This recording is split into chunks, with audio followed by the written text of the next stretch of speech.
একজন দিনমজুরের দৈনিক আয় 300 টাকা হলে মাসে তিনি কত টাকা আয় করে? মাননীয় মডারেটর, মুখে মুখে বাবাকে জবাব দিলাম 9000 টাকা।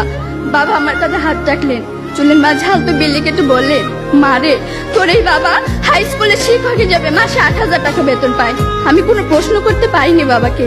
লজ্জায় বাবার মাথাটা নিচু হয়েছিল। পৌরাত্মের দ্বার প্রান্তে দাঁড়ানো বাবার বয়সে চোখ হতে খসে পড়ে জল। জানি না মাননীয় মডারেটর, আমার বাবার বয়সে চোখ থেকে খসে পড়া জল শিক্ষার মানকে কতটা টেনে তোলার যোগ্যতা রাখে।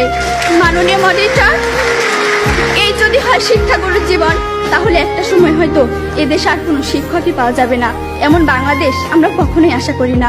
মাননীয় মডারেটর, 30 লক্ষ লাশের একটি পাহাড় মারিয়ে আমরা বর্তমানে এসে দাঁড়িয়েছি। 2 লক্ষ মায়ের স্নেহের আঁচলে সাজিয়েছি দেশ।